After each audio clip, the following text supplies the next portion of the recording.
Hoje em dia a pressa virou tratamento. Perdeu algo, toma um remédio. Ficou triste, agenda uma distração. Sentiu um vazio, faz um curso, baixa um aplicativo, compra uma solução.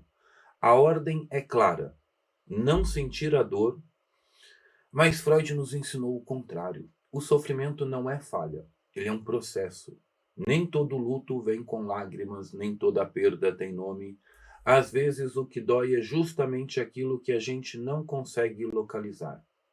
No vídeo de hoje a gente vai sair da pressa das receitas prontas e entrar no tempo da psicanálise, onde a dor precisa ser escutada e o silêncio não é sintoma, não é problema, ele é o começo.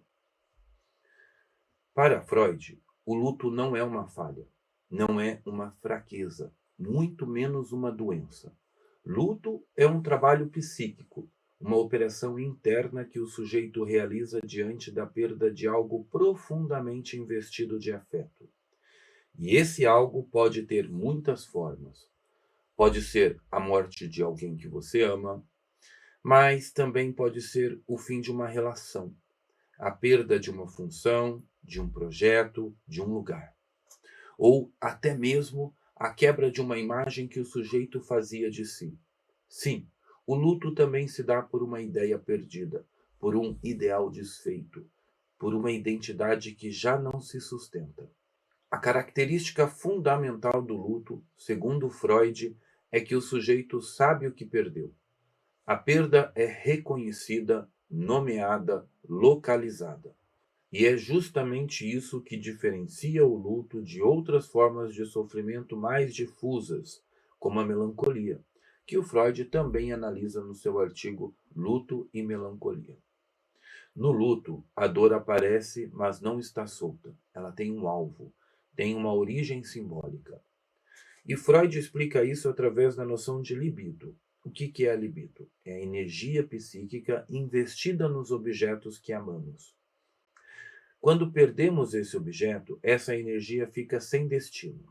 O trabalho de luto é, então, o processo de desligar essa libido do objeto perdido, pouco a pouco, para que ela possa futuramente ser reinvestida em novos vínculos, novas relações, novos sentidos. Esse processo não significa esquecer o que se foi, nem negar a importância do que se perdeu, muito menos apagar as marcas. Elaborar o luto é justamente o oposto disso. É reconhecer a perda, é sofrer por ela, é dar-lhe um lugar interno, simbólico, estruturante, para que o sujeito não precise carregar o vazio como uma ferida aberta, mas sim como uma ausência metabolizada, como algo que passou a existir de dentro em vez de faltar de fora. E aqui está o ponto crucial. O luto não tem prazo, não se mede com relógio, não se resolve com frases motivacionais, nem se apaga com calmantes. O luto opera num tempo subjetivo, num tempo que é só do sujeito, que não se deixa cronometrar pela família, nem pelos colegas de trabalho, nem pela lógica do mercado.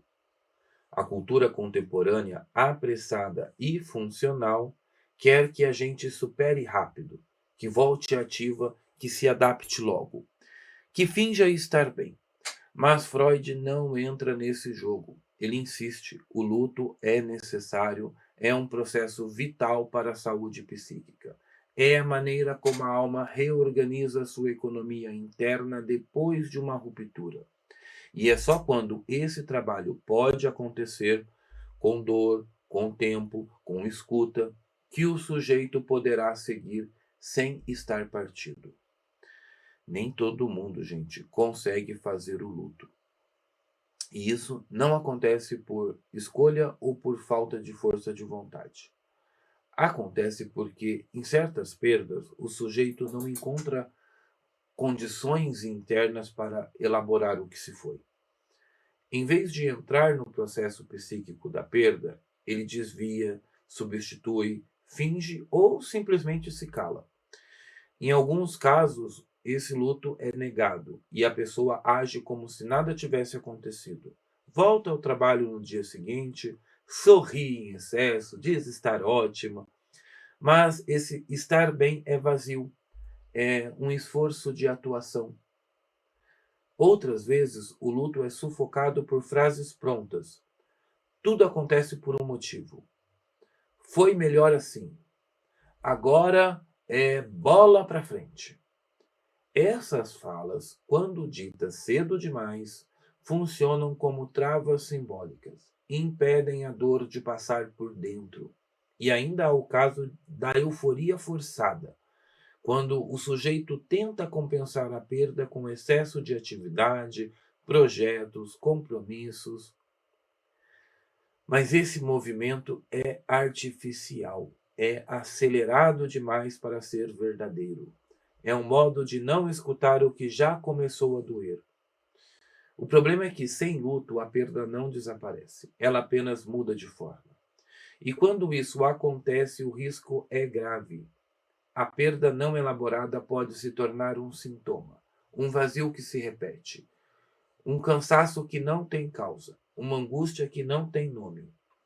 E o Freud identificou isso no seu texto Luto e Melancolia.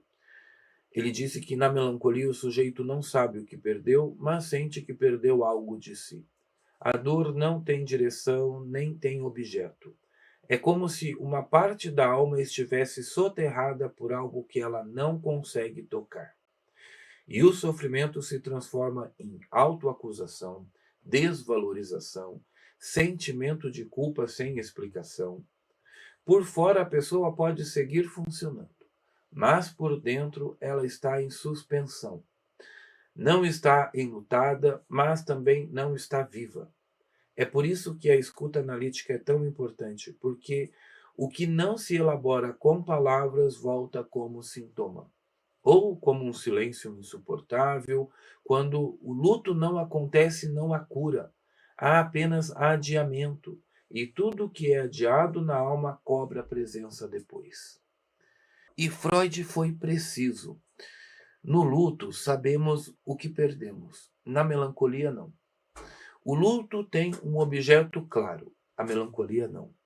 Ela é uma dor que flutua, sem nome, sem forma, sem lugar. O sujeito sente a perda, mas não consegue localizar o que foi perdido. E como não há objeto consciente, não há como desligar a libido. Ela fica presa, estagnada, travada no eu. Mas travada onde exatamente? Na melancolia, o sujeito se identifica inconscientemente com o objeto perdido. E isso muda tudo. Ele não sofre mais por alguém, ele sofre como se fosse esse alguém, ou melhor, como se tivesse perdido uma parte de si. E o que foi perdido? Nem sempre é uma pessoa. Às vezes é uma imagem idealizada que o sujeito projetava no mundo, ou até uma expectativa que tinha de si mesmo e que ruiu junto com a relação, com a rejeição, com a falha. E é por isso que, na melancolia, a dor vira acusação interna.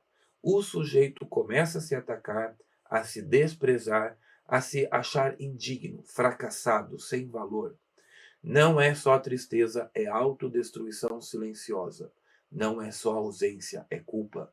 E essa culpa não é lógica, ela não pode ser aliviada com conversa.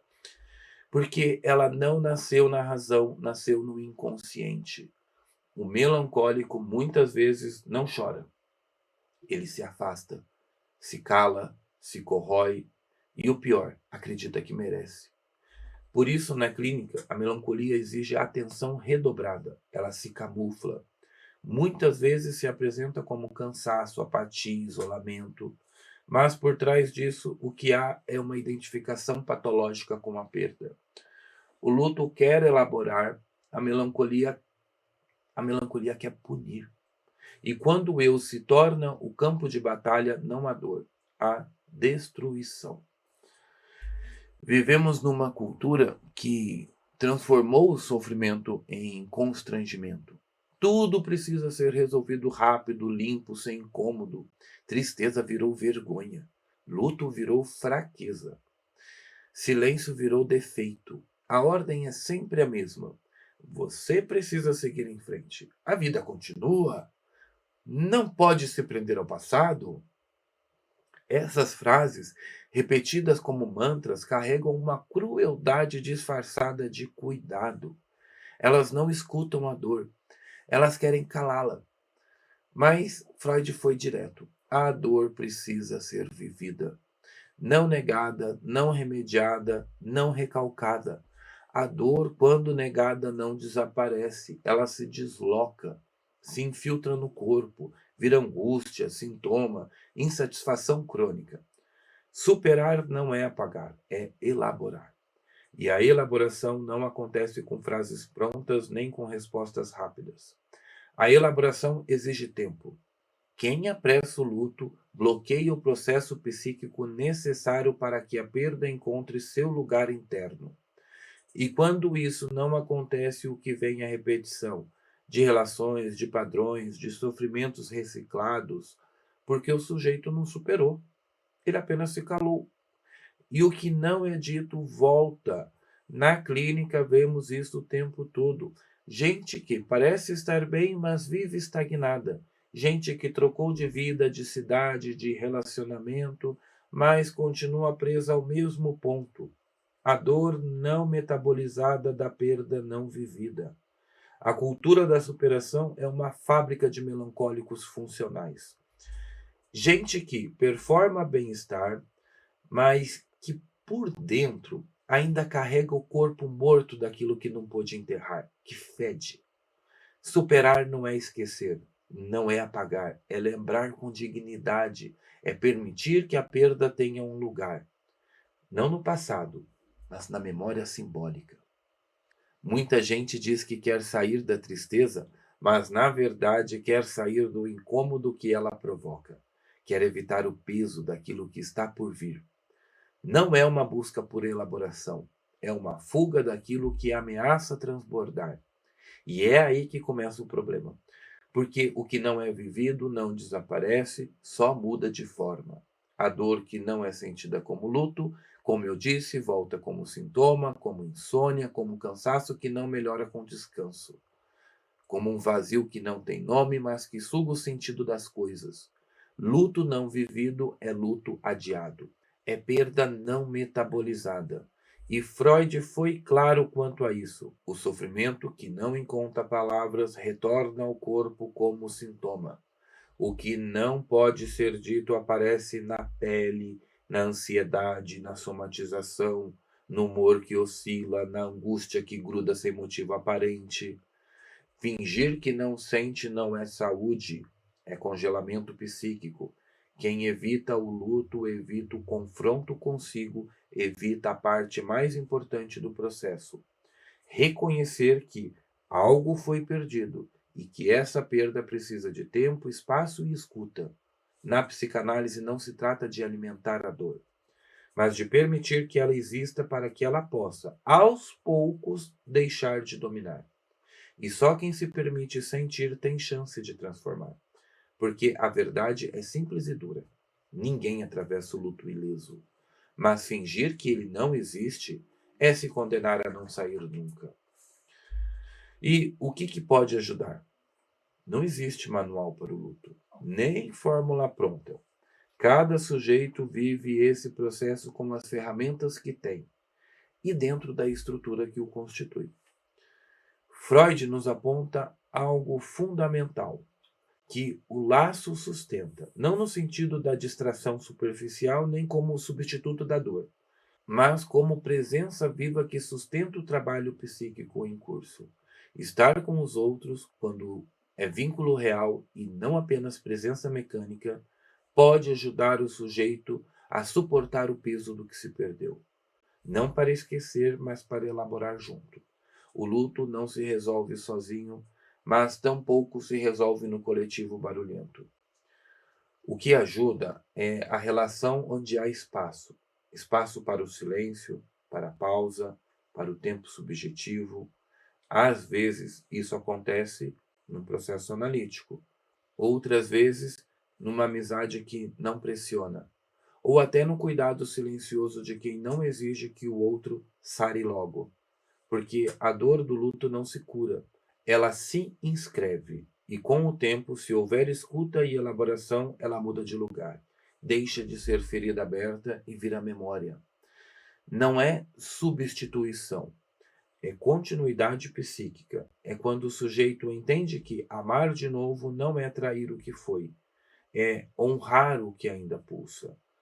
Viver apesar da dor não é negar a perda, é reconhecer que a vida segue, não porque o tempo cura tudo, mas porque, se bem acompanhada, a dor se transforma. E quando ela se transforma, ela deixa de ser peso e vira presença interna, elaborada, possível de ser carregada. E se você chegou até aqui, é porque não tem medo da dor. E por isso eu te agradeço, agradeço por você estar aqui comigo, aqui no canal. E aqui no canal, sofrimento não é falha, é material de pensamento. A gente não oferece cura rápida, a gente pensa, e pensa com Freud, com Klein, com a literatura. E aos novos membros do canal, meu muito obrigado de coração, e em especial a todos os nossos seguidores que comentam aqui no vídeo, que batem papo. Gente, isso é muito legal, essa aproximação.